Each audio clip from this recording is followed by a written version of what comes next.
We sat down with Dozier today to get his side of the story. And I've had a traumatic brain injury since 2003. I was in a car accident. He says the reason he was at that house that night was to get back money from a woman named Sandy he met online. And she had been catfishing me for game cards, and she was sending me pictures of a stack of cash, you know, saying, I got it right here, sweetheart, come get it.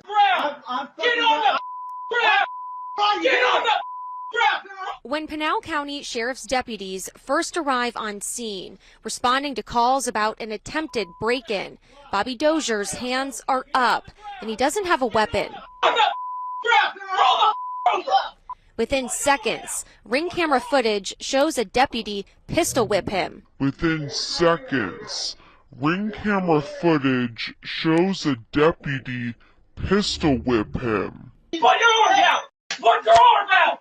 Another deputy runs over, attempting to handcuff Dozier before they blast him with a pepper ball. Put your arms behind your back! A deputy then punches him repeatedly. Stop! Put your arms behind your back! To get away from the pepper powder, deputies drag Dozier from the porch to the front yard, hitting his head on the pillar on the way as he screams in pain. This happened on June 3rd around 9 p.m. Turns out the address the fraudster gave him was wrong. For jail, Dozier was taken to the hospital to treat his cracked ribs and other injuries after being hit in the head by a gun. He is facing burglary, resisting arrest, and disorderly conduct charges. We got in touch with the Pinal County's Sheriff's Office today, and they told us they are aware of this video and say it is under investigation, but declined our interview request.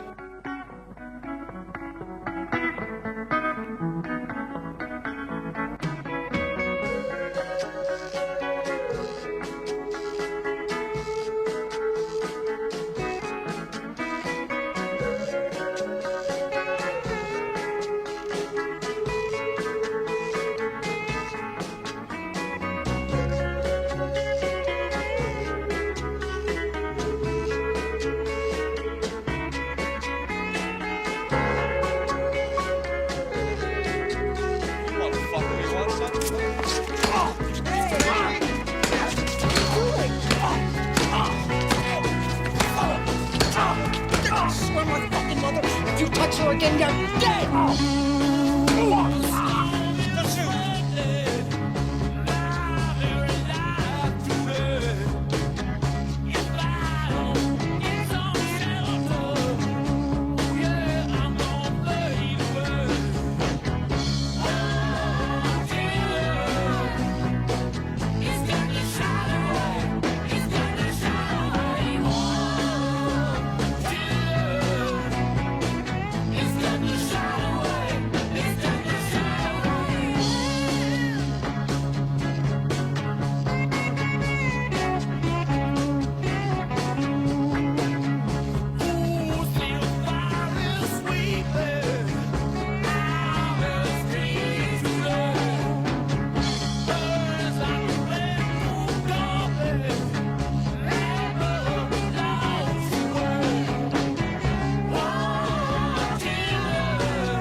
Let me give you another, it just strikes me, let me give you a quick example about the maritime law, the law of water, the law of the sea.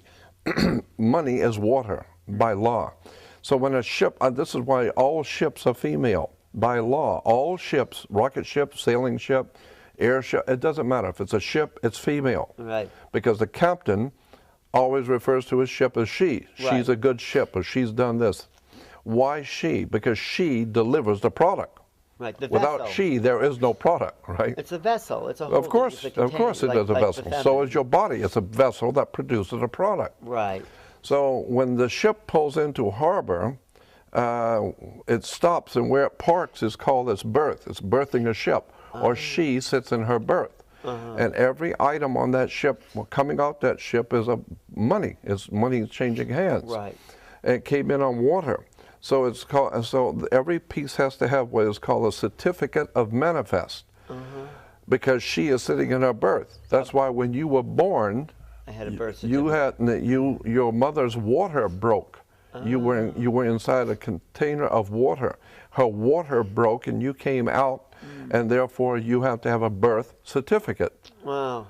And it's got to be signed by the dock, because that's where the ship is sitting. The dock is where the ship sits. That is funny. So once you begin to see how the words and terms are all based on maritime admiralty, the law of water, the cash flow, the liquid asset. But is that just in English, the dock, the water? Yeah, of course. But of course, it goes all the way back to the English or British domination of the seas. Oh. And so when the British began to dominate the seas, the Knights Templar Masonic Order of the Knights Templars, who have been in the middle of Asia, came back into Western Eastern Europe, brought all of these concepts, and it was developed into a commercial system of words and terms and symbols, which are used in courts and government and corporations. You know, your body as a corporation. No, that's a whole story. We could talk for hours on this, but your body as a corporation. Of cells, you mean? No. It's called, and by law, your body, your physical body is a corporation. And so when you die, you're a corpse. Because when you're living, you're a corporation. You are a business. And hanging out with that person is bad business. Right. Or who I hang out with is none of your business. Right. Because your body is a business. Wow. And so you say, well, you know, what you're doing with her or him is bad business. Right. But of course, if you're getting married and she's very wealthy, you say she's of good stock, right? Words and terms are based on maritime admiralty, the law of water. And so that's why when you go into a court, you have a fence and a gate. The people sit out here and the judge sits inside. The gate is called a floodgate. When you go through the canal, you have a floodgate. Right. So when you're sitting out here, you're in the law of the land. The judge has no control or no jurisdiction over the people sitting out here. No jurisdiction whatsoever. Right, because they're outside the gate. That's outside the gate. Right. That's on land. Right. But when you walk past that gate, now you're in hot water. And someone's going to have to bail you out. Bail, yeah. Okay. Bail. Did you write a book about all these maritime No. I've just been studying it for 48 years. Wow. But it's fascinating because when you understand that the whole subject is so large, and it would take hours and I'd have to go back to square one and walk through all the words and terms that are used in law and courts and in commerce. Yeah. For you to understand how pervasive this concept of water is on the earth. Wow. The law of water, maritime admiralty, it's an extraordinary story about how governments rule the world. And unless you understand this, you're never going to figure out what's going on. Look at it. When you walk into a courtroom and they call your name, you get up and you put your hand on the gate and you open the gate. The moment you put your hand on the gate, by international law, you of your own volition have opened yourself up to maritime admiralty law, because you were on the law of the land. As long as you don't touch that gate and go through it, you haven't opened the floodgate. Now, once you open the floodgate, there's a piece of wood on top of that gate, and it's called the bar, and you're not licensed to pass the bar. Right. So what you've done is you've opened the floodgate, but you weren't licensed to pass the bar. So what does that mean? So that means that you're dead. You are now dead. Once you touch that, you're dead. Because you're no longer in control of That's right.